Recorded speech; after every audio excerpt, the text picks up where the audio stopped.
Dans cette capsule d'enseignement, nous allons aborder la classification périodique des éléments.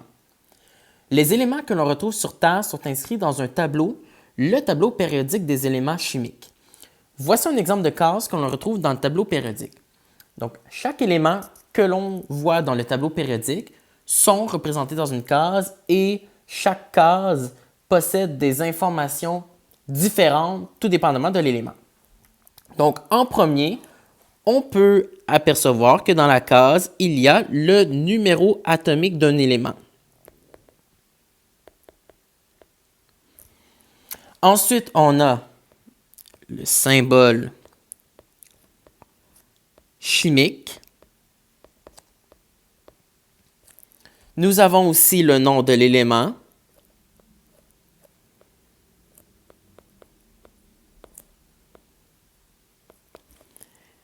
Ainsi que la masse atomique.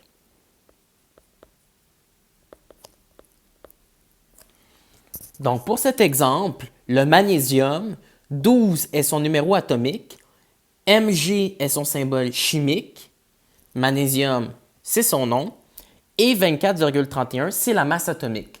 La masse atomique, c'est la masse pour un atome de cet élément.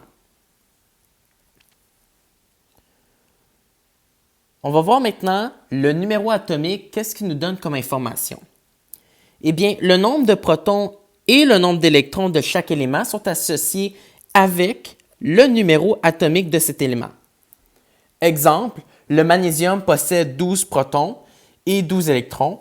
Pourquoi? Lorsque nous regardons dans le tableau périodique, on peut voir que le magnésium, son numéro atomique est le 12e. Ensuite, le classement du tableau périodique. Le tableau périodique des éléments est une représentation dans laquelle les éléments sont regroupés selon leurs propriétés physiques et chimiques. Les éléments sont classés en 3 catégories distinctes. Nous avons les métaux, les non-métaux et les métalloïdes.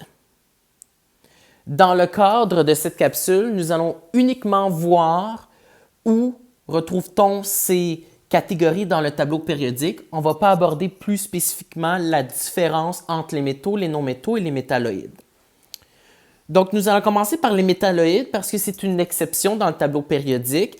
Les métalloïdes consistent du bore, du silicium, germanium, arsenic, antimoine, tellure et polonium.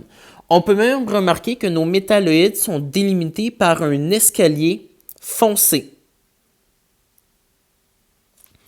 Donc, nos métalloïdes sont situés alentour de cet escalier. Ensuite, lorsqu'on a identifié les métalloïdes, c'est beaucoup plus facile d'identifier les métaux et les non-métaux, car les métaux sont situés à gauche des métalloïdes et les non-métaux sont situés à droite des métalloïdes, donc de l'escalier. Il y a une exception. À gauche du tableau périodique, nous avons l'hydrogène. L'hydrogène n'est pas un métal. L'hydrogène est un non-métal. Donc, il faut se souvenir de cette exception. Les familles chimiques. Donc, les familles chimiques correspondent à une colonne du tableau périodique. Il existe 8 familles chimiques et ils sont indiqués par des chiffres romains 1A à 8A. J'encercle en ce moment les familles auxquelles nous allons y attarder dans le cadre du cours. Chaque famille du tableau périodique possède des caractéristiques différentes.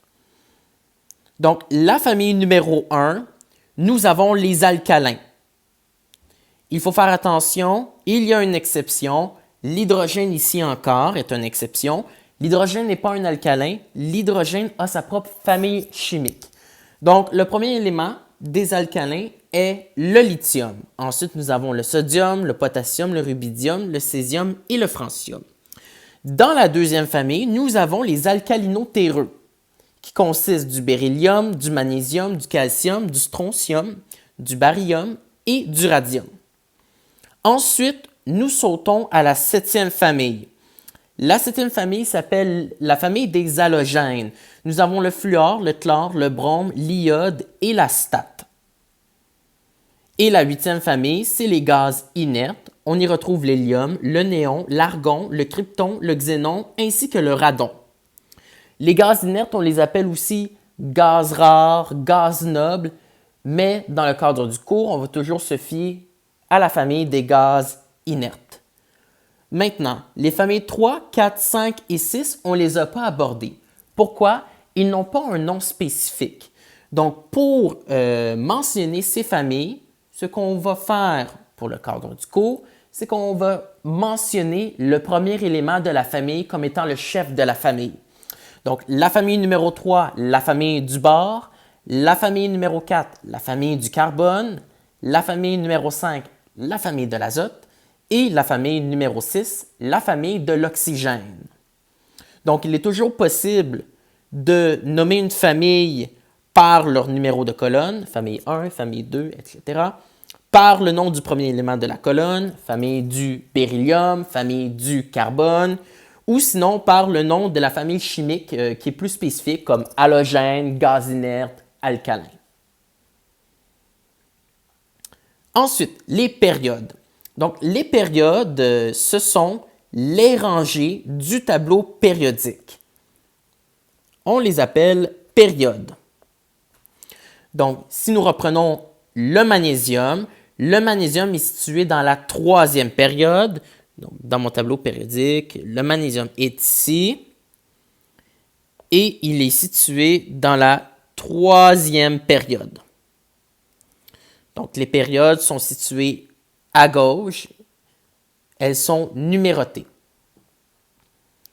Ensuite, nous avons les électrons de valence. Les éléments d'une même famille réagissent de même manière chimiquement, car ils ont le même type d'électron qui est appelé électron de valence. Le nombre d'électrons de valence d'un élément est situé par le numéro de la famille de cet élément. Donc, par exemple, le magnésium possède 2 électrons de valence parce qu'il est situé dans la deuxième famille. Voilà, le magnésium est dans la deuxième famille, donc il va avoir 2 électrons de valence. Donc, il est situé sur la troisième période. Dans la deuxième famille, il a 2 électrons de valence. Donc, chaque famille a des électrons de valence différents et c'est ces électrons de valence-là qui donnent des propriétés spéciales à chacune des familles. Donc, nous allons faire un petit résumé de ce qu'on a vu jusqu'à présent par rapport au tableau périodique. Premièrement, nous avons vu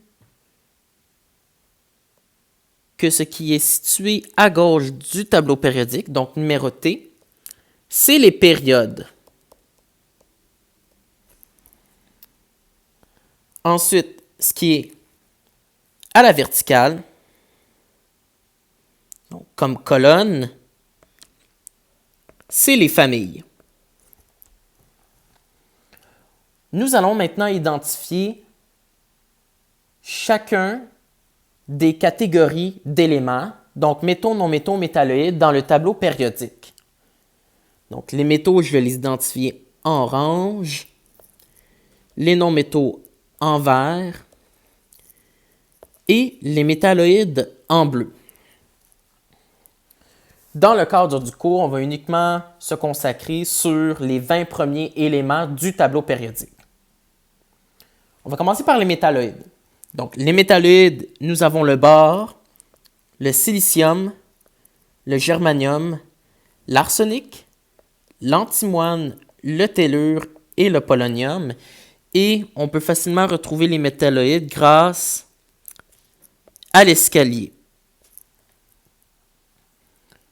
Nous allons identifier maintenant les métaux. Les métaux sont situés à gauche de l'escalier. Nous avons le lithium, le beryllium, le sodium, le magnésium, le potassium, le calcium, sans oublier l'aluminium. Il faut faire attention, l'hydrogène n'est pas un métal, l'hydrogène est un non-métal. Donc, en parlant de l'hydrogène, c'est un non-métal, ainsi que le carbone, l'azote, l'oxygène, le fluor, le phosphore, le soufre, le chlore, l'hélium, le néon et l'argon. Oui, bien sûr, il existe plusieurs autres métals et non-métals dans le tableau périodique, mais on va uniquement sont consacrés des numéros 1 à 20 dans le tableau périodique. Autre chose que nous savons avec le tableau périodique, c'est qu'il y a une case et dans chacune des cases, on a le numéro atomique, le symbole de l'élément, son nom et la masse atomique. Autre chose que nous pouvons savoir, c'est le nom de famille de chacune des familles. La famille numéro 1, nous avons les alcalins. La famille numéro 2, alcalino-terreux. La famille numéro 3, la famille du bore. La famille 4, carbone. La famille 5, azote. La famille 6, oxygène. La famille 7, nous avons les halogènes. Et la famille 8, nous avons les gaz inertes. Et voilà, c'est tout pour la classification périodique des éléments.